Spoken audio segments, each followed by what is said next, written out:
Hi students, good morning. अपने last class में बात की थी सेल वॉल की। सेल वॉल जो है वो अपना कंप्लीट हो चुका है। अभी नेक्स्ट अपने बात करते हैं कोशिका झिल्ली या सेल मेम्ब्रेन। कोशिका झिल्ली या सेल मेम्ब्रेन। तो हेडिंग डालेंगे आप कोशिका झिल्ली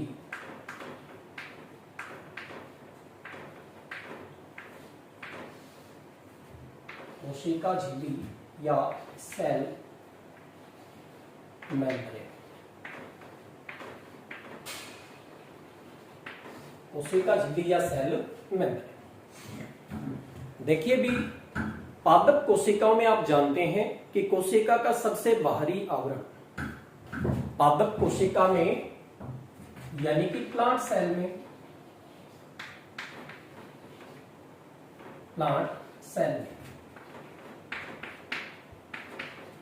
सबसे बाहरी आवरण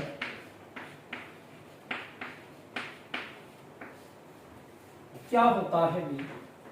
सेल वॉल होता है, जिसकी चर्चा आपने लास्ट क्लास में की थी। और प्लांट सेल में सेल वॉल के अंदर की सेल वॉल के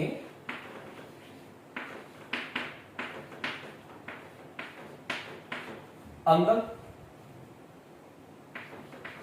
की और एनिमल सेल में बात करिए तो इसमें भी प्राणी कोशिका एनिमल सेल में सबसे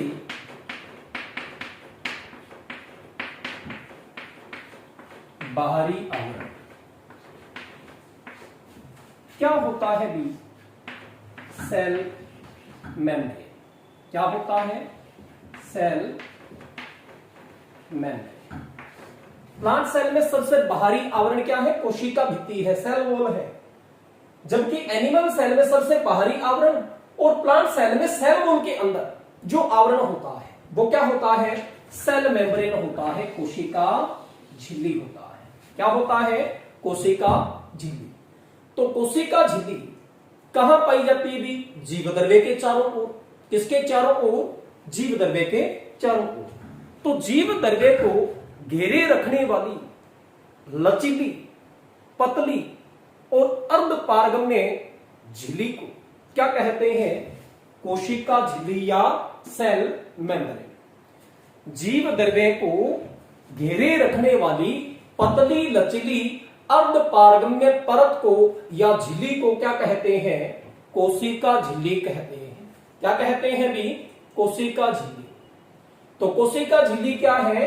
पादप कोशिकाओं में तो सेल वॉल के अंदर की ओर और जंतु कोशिका में सबसे बाहरी आवरण के रूप में एक पतली, लचीली, अर्धपारगम्य परत पाई जाती है, जिसे क्या कहते हैं? सेल मेम्ब्रेन कहते हैं, कोशिका झिल्ली कहते हैं। क्या कहते हैं?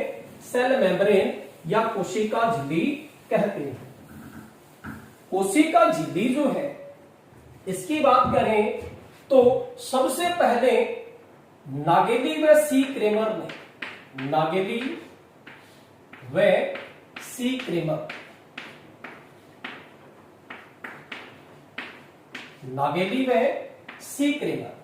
इन्होंने जीव द्रव्य को घेरे रखने वाली झिल्ली को क्या नाम दिया?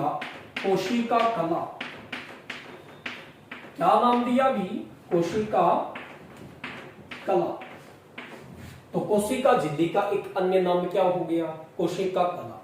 सबसे पहले नागेली और सी क्रेमर ने कोशिका के चारों ओर यानी कि जंतु कोशिका के चारों ओर और पादप कोशिका में कोशिका भित्ति के अंदर की ओर। कहने का मतलब है कि इन दोनों वैज्ञानिकों ने क्या बताया कि जीव द्रव्य की सबसे बाहरी परत या जीव द्रव्य को घेरे रखने वाली परत जो है उसको क्या कहते हैं? कोशिका कला। किसको घेरे रखने वाली? जीव द्रव्य को घेरे रखने वाली परत क्या कहलाती है? कोशिका कला। तो जीव द्रव्य को घेरे रखने वाली परत को कोशिका कला नाम जो है वो किसने दिया? नागेली और सी क्रेमर ने। इनके बाद प्लोव ने, किसने भी? प्लोव ने कोशिका कला को जीव द्रव्य कला या प्लाज्मा लेमा कहा। क्या कहा भी? जीव द्रव्य कला या प्लाज्मा लेमा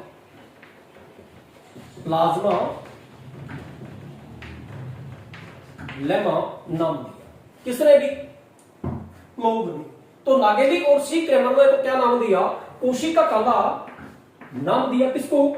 जीव द्रव्य को घेरे रखने वाली परत को। और प्लोव ने जीव द्रव्य या कोशिका द्रव्य को घेरे रखने वाली इसी परत को क्या नाम दिया? जीव द्रव्य कला या प्लाज्मा लेमा। तो कोशिका झिल्ली को जीव द्रव्य कला कह सकते हैं, जीव द्रव्य कला कह सकते हैं, जीव द्रव्य कला के साथ प्लाज्मा लेमा भी कह सकते हैं। क्या कह सकते हैं? प्लाज्मा लेमा भी कह सकते हैं, या इसे क्या कह सकते हैं? कोशिका झिल्ली कह सकते हैं। क्या कह सकते हैं? कोशिका झिल्ली कह सकते हैं। कोशिका झिल्ली या सेल मेम्ब्रेन जो है ये लिपोप्रोटीन से बनी होती है। किससे बनी होती है भी? लिपोप्रोटीन से बनी होती है। यानी कि कोशिका झिल्ली की संरचना में क्या होती है? फास्फोलिपिड होती है। क्या होती है भी? फास्फोलिपिड यानी वसा की परत होती है। प्लस में क्या होता है? इसमें प्रोटीन होता है। क्या होता है? प्रोटीन। तो लिपिड और प्रोटीन से बनी होती है, मतलब किससे बनी होती है? लिपोप्रोटीन से। किससे बनी होती है? लिपोप्रोटीन से।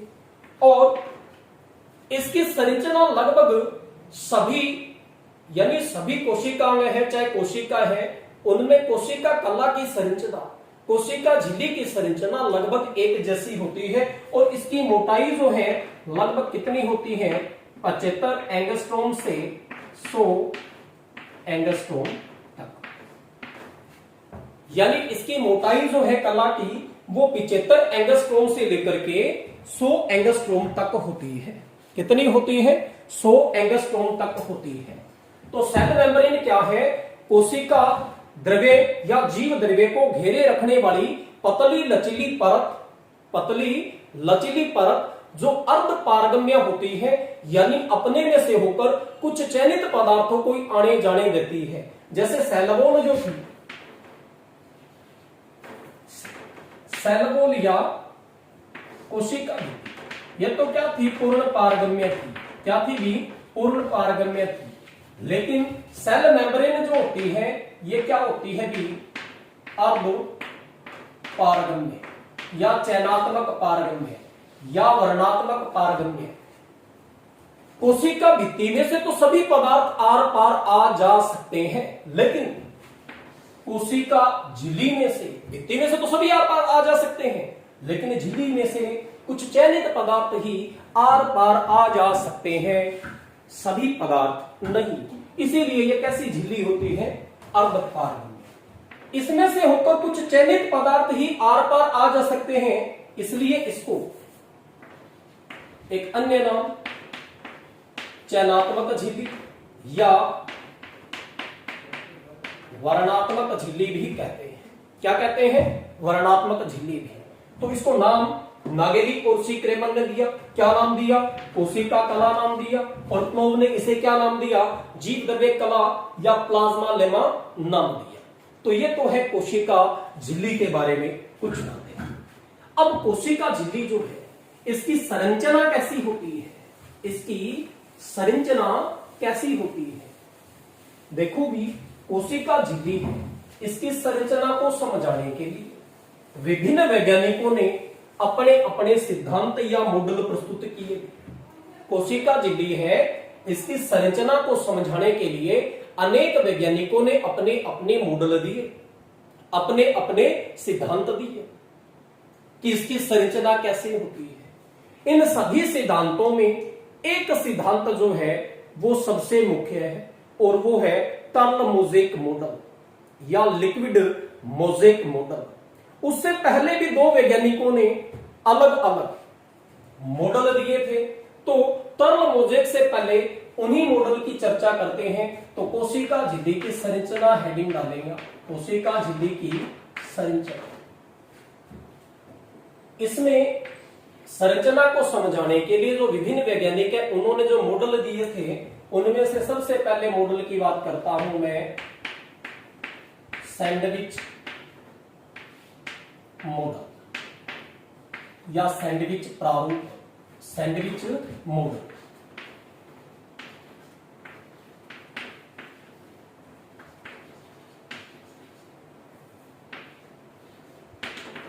सैंडविच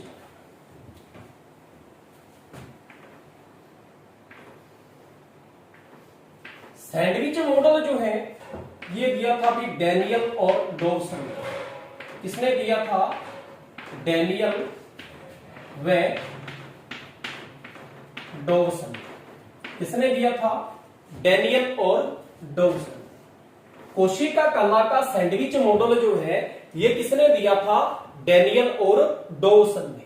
इनके मॉडल के अकॉर्डिंग सेल मेम्ब्रेन जो है वो कैसी होती है? सबसे पहली बात तो इन्होंने ये बताई कि कोशिका झिल्ली है, इसकी मोटाई लगभग 75 एंगस्ट्रोम होती है। कितनी भी? 75 एंगस्ट्रोम, 75 एंगस्ट्रोम होती है। और ये लिपोप्रोटीन की बनी होती है। किसकी बनी होती है? लिपोप्रोटीन की। इन्होंने बताया कि इसमें लिपिड की 2 स्तर पाए जाते हैं, लिपिड की 2 परतें पाई जाती हैं। तो डायग्राम से समझते हैं अपनी।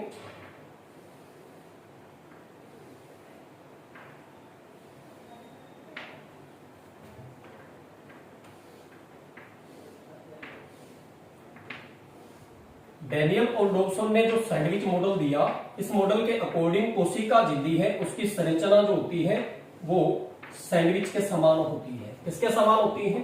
सैंडविच के समान होती है।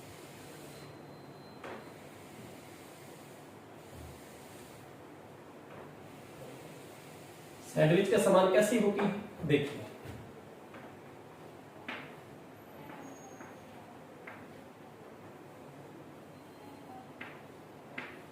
आप बनाए, साथ साथ डायग्राम बनाए।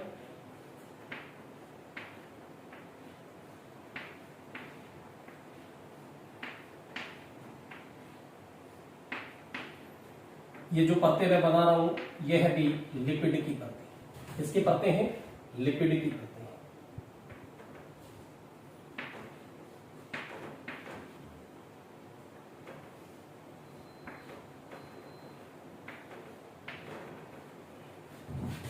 इसकी परतें हैं ये लिपिड की परतें हैं।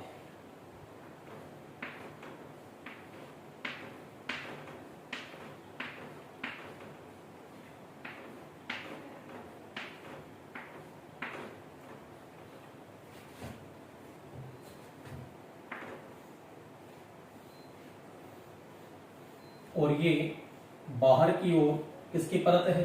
प्रोटीन की परत है। किसकी परत है? प्रोटीन की परत। ये संरचना मॉडल दिया था भी किसने? डैनियल और डॉवसन ने। देखिए यह क्या है? प्रोटीन स्तर, प्रोटीन स्तर। और बीच में क्या है? ये लिपिड स्तर है। ये क्या है? फॉस्फोलिपिड स्तर, फॉस्फोलिपिड स्तर या वसा स्तर कह सकते हैं। फॉस्फोलिपिड स्तर या वसा स्तर। फिर ये इधर भी क्या है? प्रोटीन स्तर, प्रोटीन स्तर। तो डैनियल और डॉवसन ने क्या बताया कि कोशिका झिल्ली जो होती है ये लिपोप्रोटीन की बनी होती है। इसकी बनी होती है लिपोप्रोटीन की। और इसकी मोटाई लगभग 75 एंगस्ट्रोम होती है, जिसमें वसा की इसमें 2 परतें होती है जो मध्य में होती है। कहां होती है भी? मध्य में होती है। और वसा परतें जो है इसके अणु जो है एक दूसरे के विपरीत व्यवस्थित होते हैं। इनका शीर्ष भाग बाहर की ओर होता है जो कैसा होता है भी? जलरागी। कैसा होता है? जलरागी। और मध्य भाग जो होता है वो कैसा होता है? जलविरागी होता है। कैसा होता है? जलविरागी।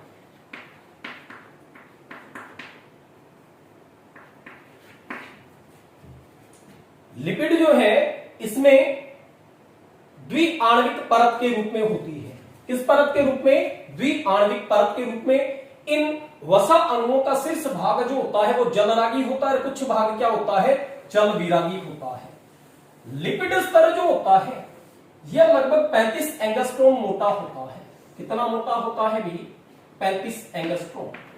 कितना, 35 एंगस्ट्रोम।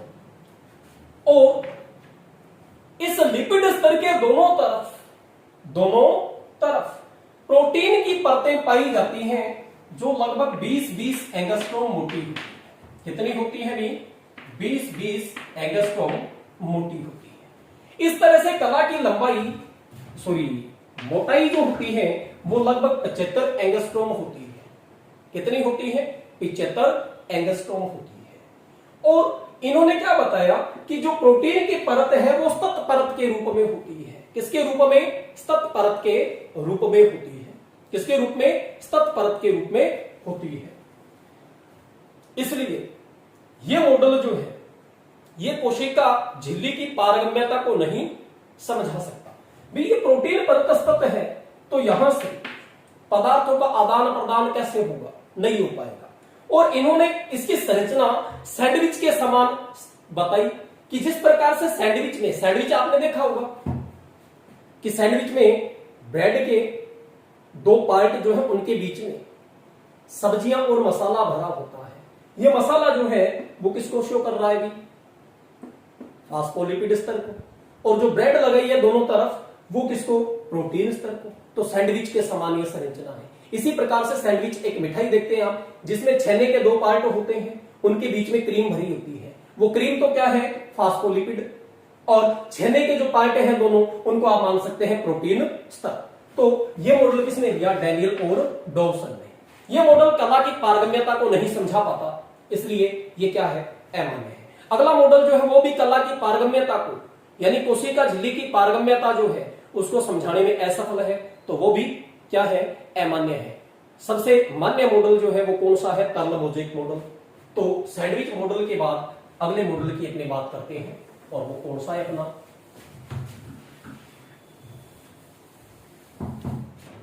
सैंडविच मॉडल के बाद बात करते हैं दूसरा मॉडल जिसका नाम है इकाई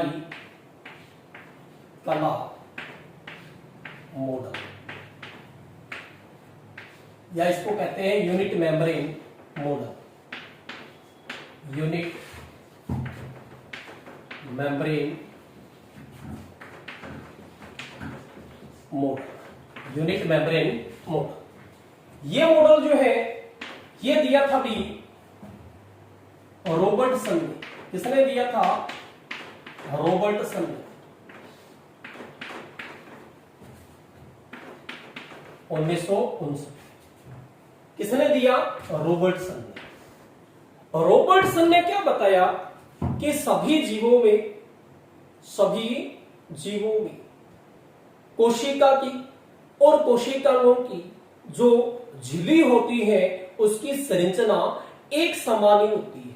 यानी सभी के अंदर कोशिका झिल्ली जो है, चाहे वो किसी कोशिकांग की कोशिका झिल्ली हो, यानी किसी कोशिका की झिल्ली हो, या फिर किसी कोशिका जो है उसके अंदर जो कोशिकांग है, सेल ऑर्गन है, उनको घेरे रखने वाली झिल्ली हो, किसी भी प्रकार की झिल्ली हो, सभी की संरचना क्या होती है, एक समान होती है।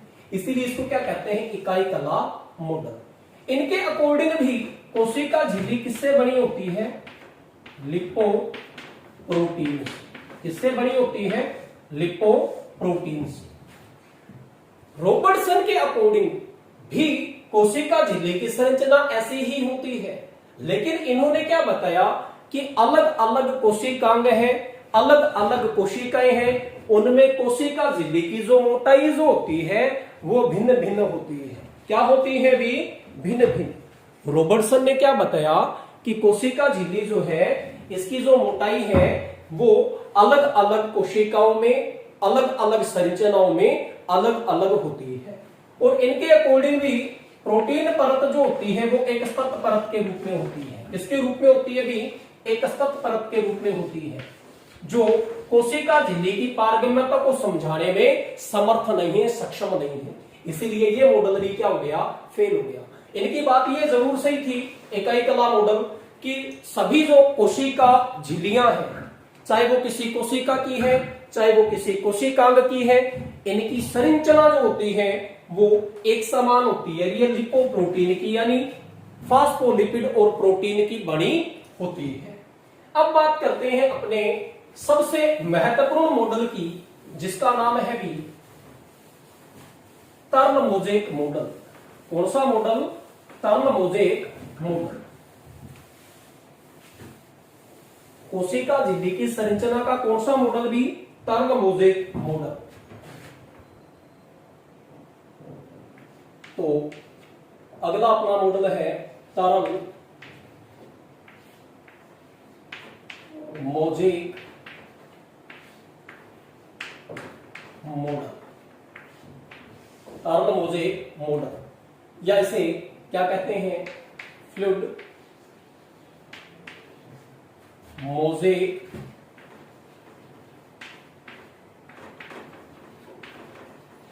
मॉडल।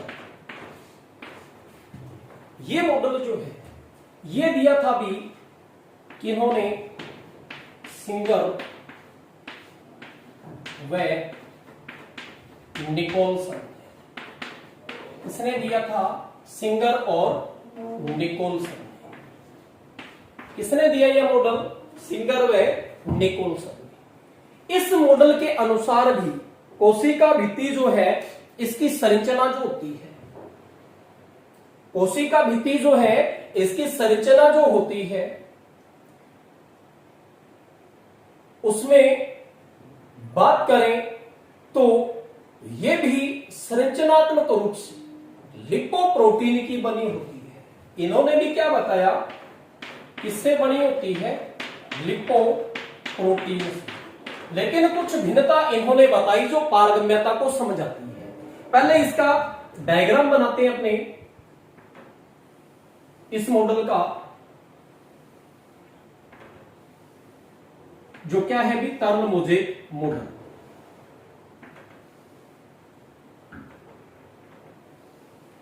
टर्न मोज़ेक मॉडल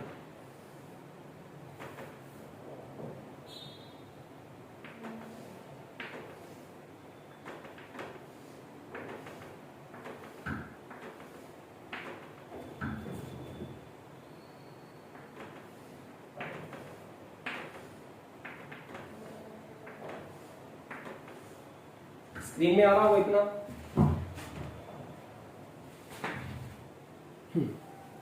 हो जाएगा।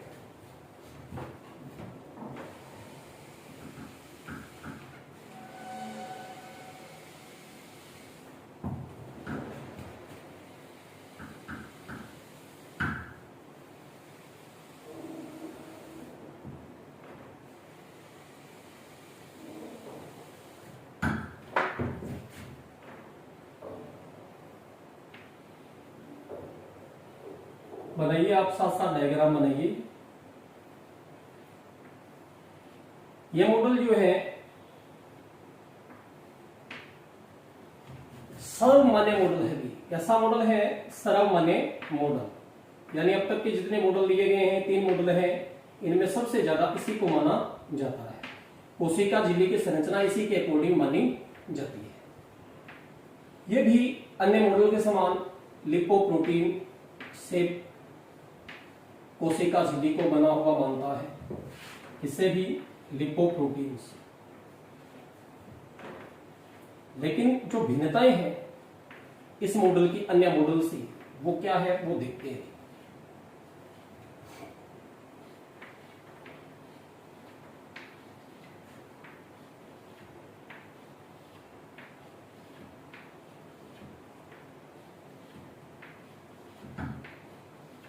ये तो फास्फोलिपिड होगी। क्या होगी? फास्फोलिपिड। अब फास्फोलिपिड के बीच में ये कुछ प्रोटीनें दिखा रहा हूं।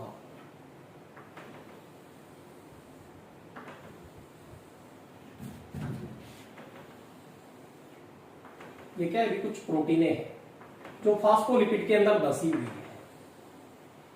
इसी प्रकार से कुछ प्रोटीनें जो है वो इधर बाहर की ओर भी है।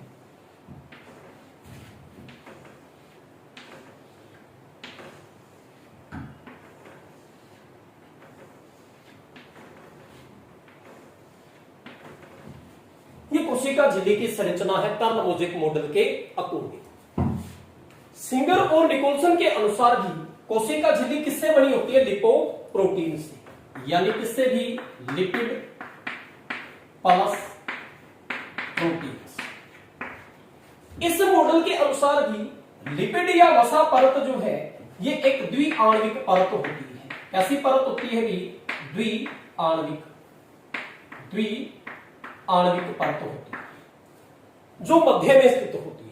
कहां स्थित होती है? मध्य में। इसमें भी दो भाग होते हैं वसा अणुओं के, एक शीर्ष भाग और एक क्या है भी? उच्च भाग। शीर्ष भाग जलनागी और उच्च भाग कैसा भी? जलनेगा। ये बात तो अपने उन मॉडल्स में भी पढ़ी थी। दूसरी बात क्या है? प्रोटीन की। टर्न मोज़ेक मॉडल या फ्लूइड मोज़ेक मॉडल के अकॉर्डिंग कोशिका झिल्ली जो है, कोशिका झिल्ली, इसमें जो प्रोटीन होती है ये दो प्रकार की होती है। कितने प्रकार की? दो प्रकार की। एक तो जो बाहर की ओर होती है इनको कहते हैं परिधीय प्रोटीन, परिधीय या बाह्य प्रोटीन, परिधीय या बाह्य प्रोटीन या एक्सटेंसिंग प्रोटीन, एक्सटेंसिंग प्रोटीन।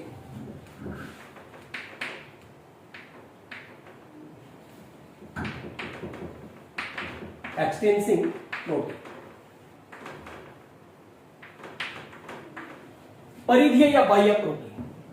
और दूसरे प्रकार की प्रोटीन जो होती है ये वसा परत के बीच में धसी हुई पाई जाती है, इसे कहते हैं समाकल प्रोटीन।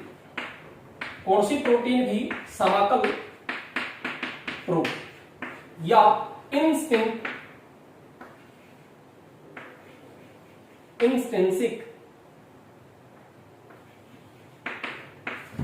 प्रोटीन, एक्सटेंसिंग और इंस्टेंसिक प्रोटीन। परिधीय प्रोटीन तो क्या है? बाहर की ओर, दोनों तरफ बाहर की ओर पाई जाती है। जो कोशिका झिल्ली में बाह्य या परिधीय प्रोटीन है या हल्की से बंधी होती है, इनको आसानी से अपने अलग कर सकते हैं। लेकिन दूसरे प्रकार की जो प्रोटीन है समाकल प्रोटीन है। क्या भी? समाकल प्रोटीन है। ये वसा परत के अंदर धसी हुई पाई जाती है और इनको आसानी से अलग नहीं किया जा सकता, यानी कोशिका झिल्ली से इनको आसानी से अलग नहीं कर सकते। और ये समाकल प्रोटीन है, इन्हीं के बीच से पदार्थों का क्या होता है भी? आदान प्रदान होता रहता है। इसका भी पदार्थों का आदान प्रदान होता रहता है। दूसरी बात ये भी थी कि जो ये समाकल प्रोटीनें हैं ये इस वसा परत में अपना स्थान बदल सकती है, स्थानांतरित हो सकती है, अपने अक्ष पे ये क्या कर सकती है? गतियां कर सकती है। ये जब समाकल प्रोटीन इधर आएगी तो यहां की ये वसा इधर आ जाएगी। तो इसका मतलब ये है कि कोशिका झिल्ली की संरचना जो है असममित होती है, मतलब समय समय पर बनती बिगड़ती रहती है, क्योंकि समाकल प्रोटीनें अपना स्थान बदलेंगी किसके साथ भी? वसा अणुओं के साथ। तो इसकी संरचना जो है कोशिका झिल्ली की हर क्षण बनती बिगड़ती रहती है। क्लियर बात? तो इसमें लिपिड परत जो है द्विआण्विक परत के रूप में पाई जाती है, द्विआण्विक परत के रूप में पाई जाती है, जिसमें दो भाग होते हैं लिपिड अणु के, एक शीर्ष भाग एक उच्च भाग। शीर्ष भाग परिधि की ओर पाए जाते हैं और उच्च भाग मध्य की ओर पाए जाते हैं, यानी ये दोनों परतें जो है एक दूसरे के विपरीत स्थित होती है।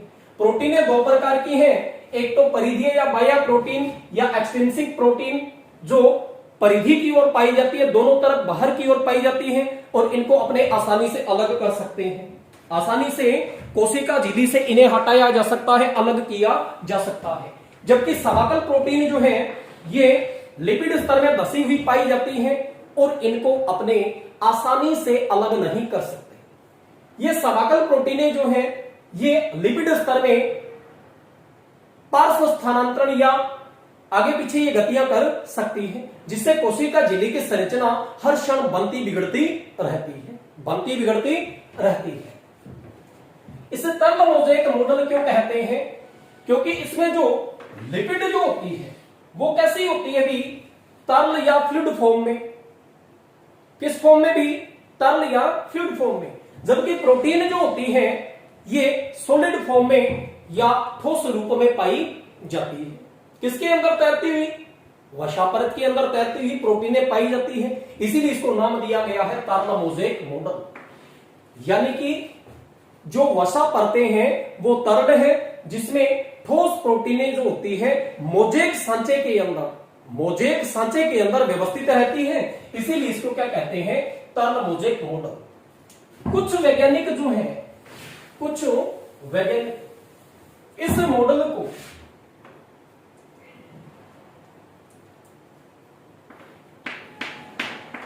वसा के समुद्र में, ध्यान रखना इस तथ्य को, कुछ वैज्ञानिक इस मॉडल को वसा के समुद्र में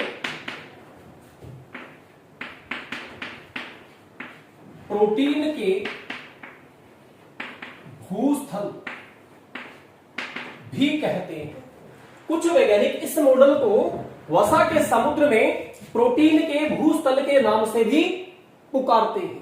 और यह प्रश्न ऐसा का ऐसा पूछा गया है कि वसा के समुद्र में प्रोटीन के भूस्थल किस मॉडल को कहा जाता है, तार्ल मोज़ेक मॉडल को कहा जाता है, क्योंकि इसमें वसा जो होती है लिक्विड फॉर्म में होती है, तरल रूप में होती है, जिसे वसा का समुद्र कहा गया, और इसमें प्रोटीन ठोस रूप में पाई जाती है। जैसे वसा के समुद्र में कुछ, या समुद्र की बात करें, अपने समुद्र के अंदर भूस्थल जो होता है बाहर उभरा हुआ दिखाई देता है, वैसे ही वसा के अंदर यह प्रोटीनें कुछ उभरी हुई भूस्थल के समान दिखाई देती है, इसलिए इस मॉडल को वसा के समुद्र में प्रोटीन के भूस्थल के नाम से भी पुकारते हैं। तो यह है भी अपना तार्ल मोज़ेक मॉडल। अब कोशिका झिल्ली जो है, इसकी संरचना अपने को समझ में आ गई। इस मॉडल के अकॉर्डिंग भी क्या है, कोशिका झिल्ली की संरचना जो होती है 75 से लेकर के 100 एंगस्ट्रॉम होती है। कितनी होती है?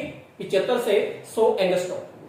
अब कोशिका झिल्ली के कार्य की बात करें तो कोशिका झिल्ली जो होती है, ये जंतु कोशिकाओं में कोशिकाओं का सबसे बाहरी आवरण बनाती है और कोशिका को एक निश्चित आकृति और आकार प्रदान करती है। किसमें? जंतु कोशिका में। दूसरा, कोशिका झिल्ली जो होती है ये अर्धपारगम्य चयनात्मक झिल्ली होती है, इसलिए ये क्या करती है भी, कुछ चयनित पदार्थों को ही अपने में से होकर आने जाने देती है। माइटोकॉन्ड्रिया की झिल्ली में बात करें तो आंतरिक झिल्ली पर एटीपी का संश्लेषण होता है। ये कुछ विशिष्ट कार्य जो है वो अपने अलग अलग ऑर्गन पढ़ेंगे, वहां पे कर लेंगे।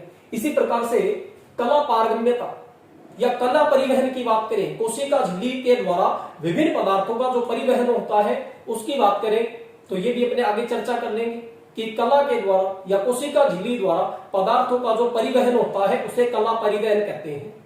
ये दो प्रकार का होता है, एक तो सक्रिय परिवहन और एक निष्क्रिय परिवहन। जब कोशिका झिल्ली द्वारा पदार्थों का परिवहन एटीपी के रूप में ऊर्जा खर्च करके होता है तो उसे सक्रिय परिवहन कहेंगे, और जब कोशिका झिल्ली द्वारा पदार्थों का परिवहन बिना ऊर्जा खर्च किए यानी एटीपी इसमें खर्च न हो तो उसे क्या कहते हैं? निष्क्रिय परिवहन। क्या कहते हैं? निष्क्रिय परिवहन। और कोशिका झिल्ली का एक मुख्य कार्य और है एंडोसाइटोसिस। क्या भी? एंडोसाइटोसिस।